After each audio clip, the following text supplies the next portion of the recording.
Hello and welcome to another robot and cat tech video. Today we are going to be looking at the RX 580. Why, you may ask? Because this way I can make another 580 video and none of you can complain.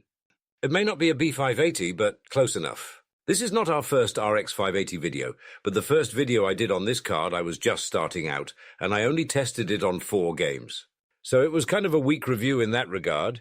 The video was more about the cat's experience in buying the card and talking about the 580 and the PC built around it. Oh yeah, and also the fact Sire painted it pink.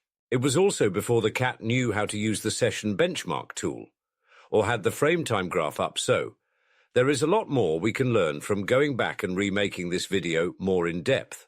And honestly, this GPU deserves a better deep dive. But we will also rehash some of that first video, because many of you may not have seen it and there is value in it. Right, so let's get to it. The RX 580 is an 8GB card made by AMD and released in 2017. The RX 580 came out before ray tracing was a thing, so it has no ray tracing units and cannot trace rays. This card's biggest strength, however, is its availability on the used market and its pricing.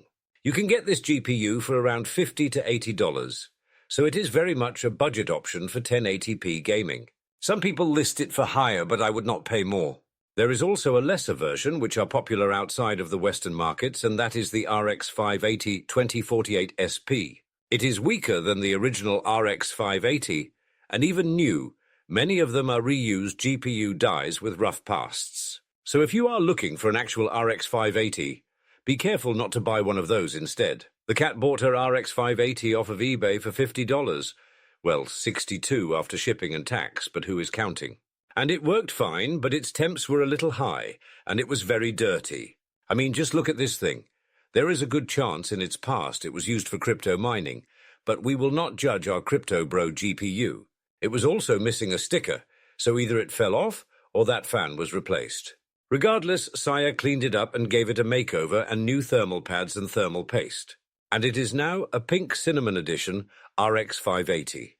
If you want to see more on this pink card, I highly recommend you check out our first video on it.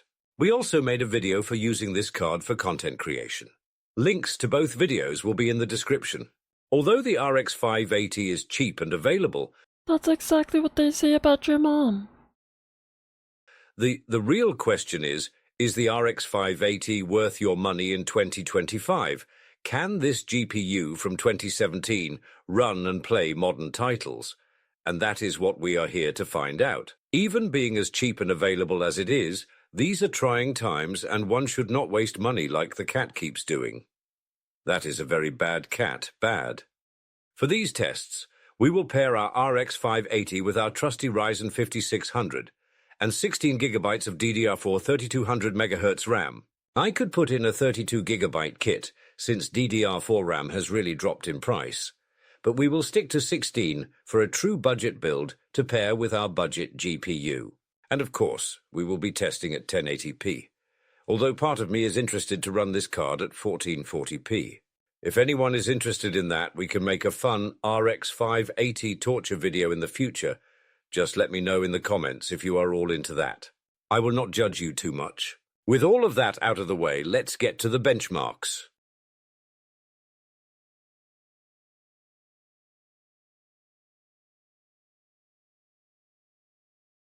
We will start our benchmarks off with Fortnite. We ran Fortnite on the medium preset, but set the view distance to epic and turned off global illumination and reflections.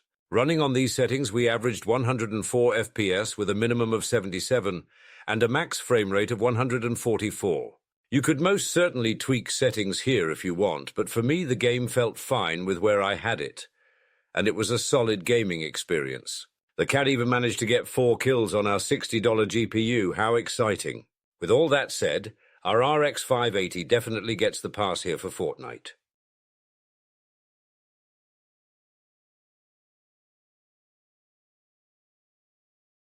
For Marvel Rivals, we used the low preset with FSR set to quality. In-game, we averaged 65 FPS with a low of 47 and a max of 95. FSR does not look the best here, I am going to be honest, but it was a playable experience. It could be better, but it could also be worse. I did not try the game without upscaling. since I do not feel that better looks for loss of performance in a competitive game would be wise. I did, however, try the same settings, but with global illumination and reflection quality disabled. For the first map I tried these settings on, there did not seem to be a huge difference in performance, since we still averaged around the same FPS as we did with these settings on. And once again, FSR made the cat feel like her glasses needed glasses, but the actual performance was still fine. Moving on to another part of the map, we managed to average 71 FPS, with a minimum of 56 and a maximum frame rate of 90. So we did end up seeing some performance gain with these settings off. And it makes sense that different environments and matches may produce slight performance differences. Either way, and FSR aside, our RX 580 could play Marvel rivals.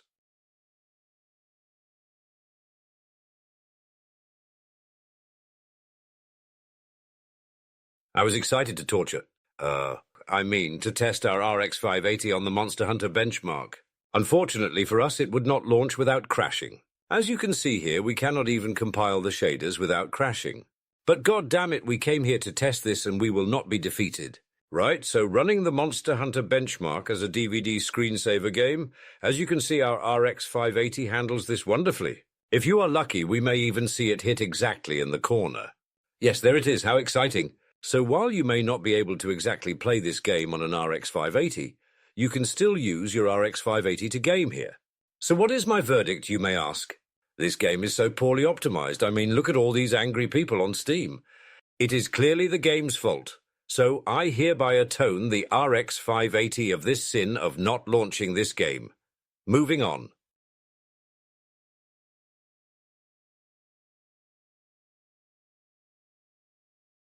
Indiana Jones has built-in ray tracing, so we cannot even launch it. But in case you were wondering, here is the error message you get for trying. I hope you are learning lots from this video. Once again, moving on.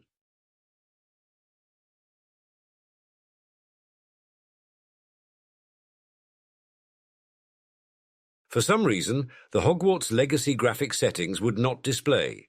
We tried restarting the game and doing anything to prompt the settings to display, but they would not. The last time I launched this game was for testing the RTX 3050, and I believe I ended that benchmark on the high settings. But I also tested on medium settings, and even ultra for a bit. But I think I ended on high. So for this benchmark, we are either on the medium or high preset, I do not know.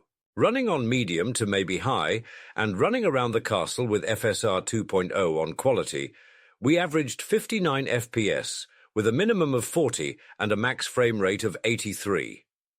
These are very impressive frames if we are on high settings. And if we are on medium, I am still impressed.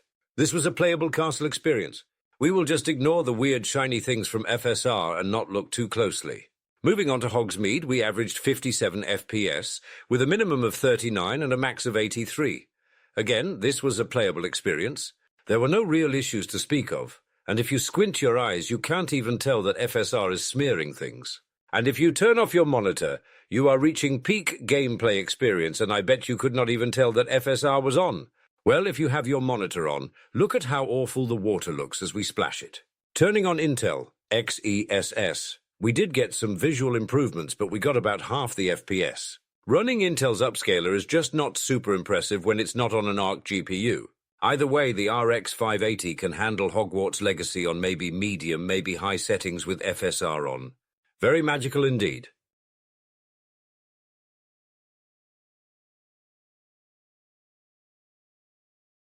We ran Hitman on all of its highest settings, minus ray tracing because we cannot ray trace, and without FSR. On these settings, we averaged 32 FPS with a minimum of 26 and a max of 37.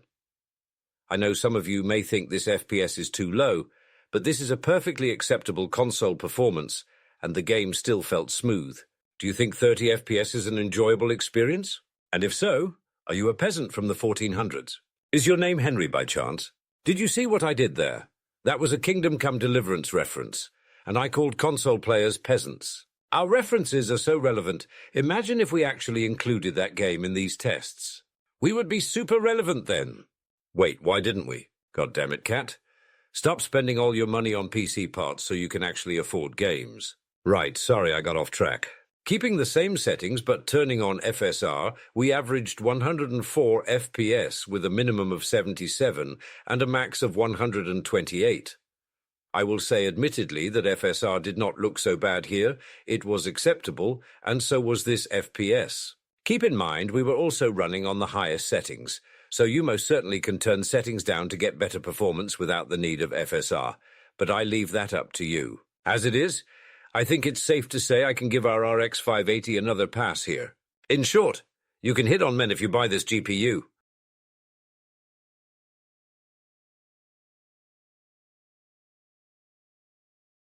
We ran Helldivers 2 on the low preset with the render scale set to ultra quality. On these settings, we averaged 82 FPS, with a low of 70 and a max frame rate of 96.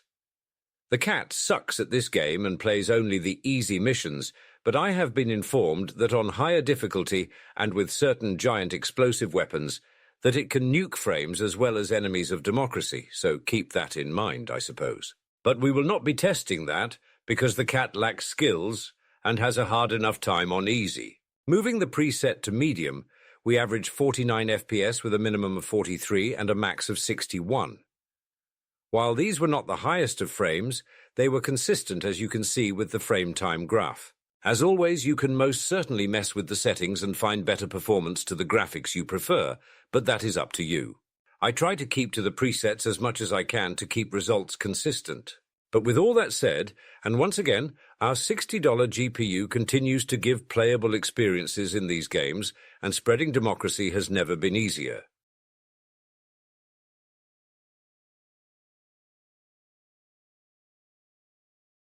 Grand Theft Auto received a graphical update yesterday, but as of recording and benchmarking this video, we are on the old graphical settings, or what Rockstar has labeled the Legacy mode. As nice as it would be to have tested the RX 580 on the updated version, it is just not possible for this video's time frame. Right, so we ran GTA 5 on all its higher settings with MSAA off and averaged 84 FPS with a minimum of 64 and a max of 127. The game ran well, but of course, as I said, the last time I tested this game with this GPU, GTA 5 is an old game, so that makes sense. This game was already on PC for 2 years before the 580 was launched. I am going to be honest. It's hard to retest some of these games without the urge to reuse my same great jokes or witty banter I used the last time. But I won't do that, so once again, feel free to check out my other videos on the RX 580. At any rate, there are no issues here. It will be interesting to see how this card handles the updated graphics, but we will have to see that another time.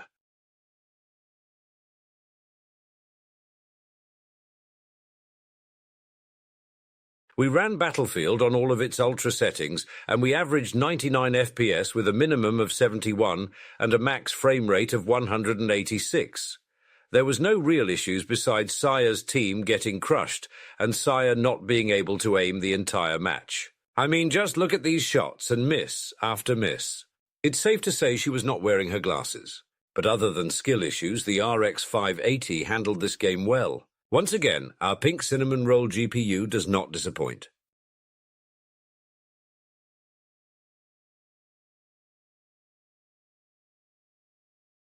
For Counter-Strike 2, I ran into a strange issue, and that is the fact that the last time I benchmarked this GPU in this game, the GPU got an average of 248 FPS. However, this time, we got at most 200 average FPS, and I am not sure what changed. Either way, it's not like we got an unplayable performance, but I found it odd, and I am not sure what I did differently. For Counter-Strike, we tried 2 different benchmarks, both on the low preset. We did one with FSR set to quality and another set to balanced. On the low preset with FSR to quality, we averaged 182 FPS with a low of 44 and a max of 270. Moving FSR to balanced, we averaged 200 FPS with a minimum of 116 and a max of 280. Again, I do not know why we got a worse performance this time or what settings may have changed, but the cat is not a huge fan of this game and is awful at it, so she refused to test more, so you will have to take these results as they are.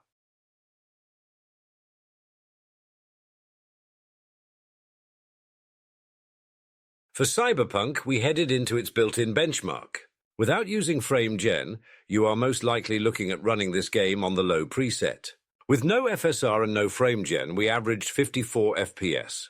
Keeping to the low preset but turning on FSR, we averaged 66 FPS. As a reminder, we cannot ray trace, so there are no ray tracing benchmarks. Since that was the case, I went ahead and tested the performance difference of FSR 2.1 versus 3.0 in case any were wondering.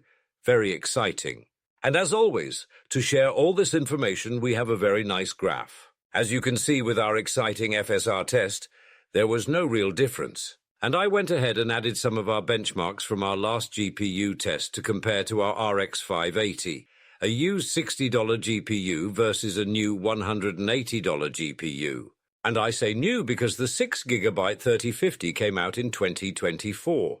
In fact, it became 1 year old last month. Feel free to check out my 3050 video if you want to watch a review about a GPU that does not need a power supply to function. There is not much more to say here, so we will move on.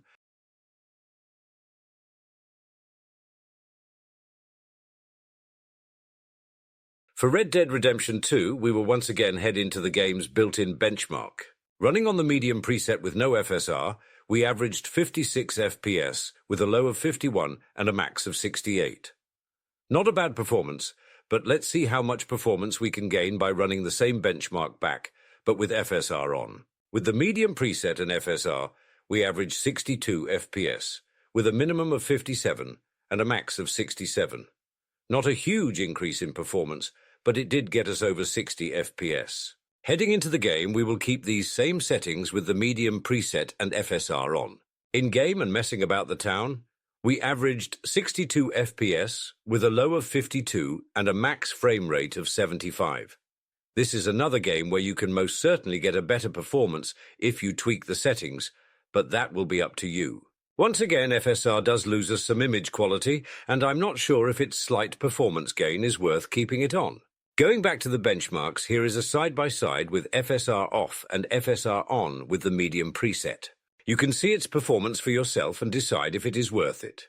But overall, I do think this is a playable experience by our RX 580.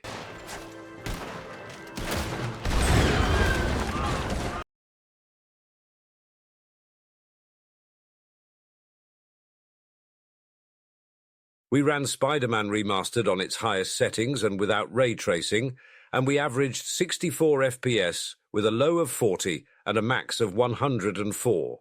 Since we are on all the highest settings, there is plenty of room here to turn down graphics to get a better performance, but overall, our RX 580 handled this game fairly well. After swinging around the city for a bit, I decided to test with FSR. With FSR on, we averaged 69 FPS. Nice. With a minimum of 42 and a max of 109. Once again, we did not gain a large amount of performance, so I do not think I could recommend using FSR for this game with our GPU. Here is another side-by-side with FSR off and FSR on. Feel free to judge the shit out of FSR if you desire, or perhaps even defend it. I am not here to judge, I am only here to review tech and make fun of the cat. And it should be noted the quality of FSR can change drastically between different games, GPUs, and graphical settings. So it is not like I dislike FSR, but sometimes it deserves to get made fun of for how bad it looks. I will let this play for a little longer so you can see some of the differences.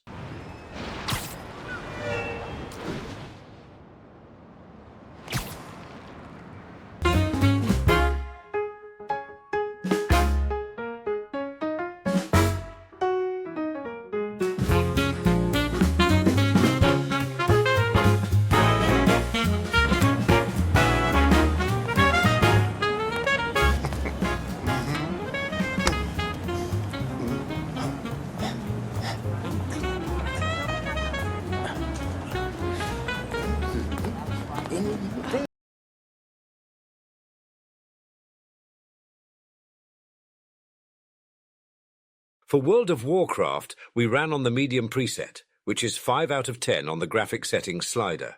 World of Warcraft is a CPU-heavy game, and it is very unoptimized, and performance can vary greatly depending on what you do and where you're at in the game. So keep that in mind as we run our benchmarks. Flying around the expansion's main city and sitting around the most graphically angry spot, we averaged 94 FPS, with a minimum of 50 and a max of 164.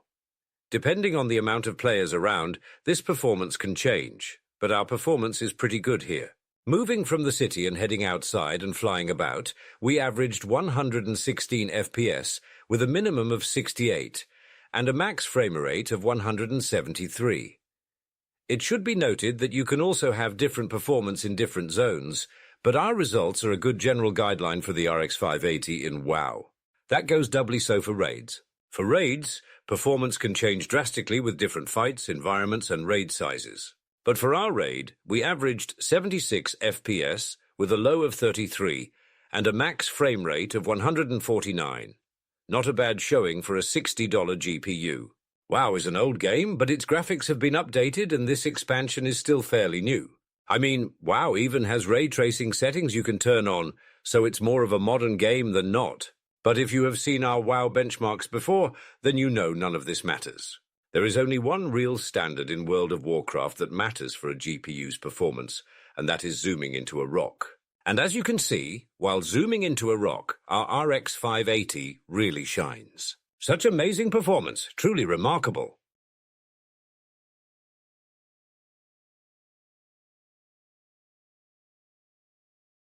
For our last benchmark, we will head to Furmark. Furmark is a nice free tool to test your GPU and make sure it is working properly.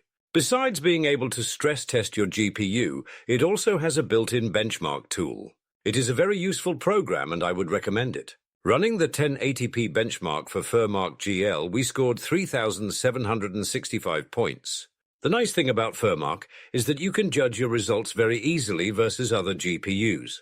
And you can even click on other results to see what CPUs the person used and some other basic system information. Feel free to pause at any point here as we scroll along the results of all the other GPUs that recently used this same benchmark setting. Moving on to the next test, Furmark VK, our RX 580, scored 3,673. Once again, we will scroll through the recent results from this benchmark and see the results of the other GPUs. And once again, feel free to pause at any point to reference our GPU's score versus other GPUs. I have no real comment on our GPU's performance here. It is just interesting to see how it stacks up versus others. Right, well, for those who paused and looked at the results, I hope that was either helpful or interesting. For those who did not pause, thank you for watching either way. And for all of you who have made it this far into the video, I am so proud of you. I mean, I didn't even have to put Subway Surfers in the corner of the screen this time. Good for you.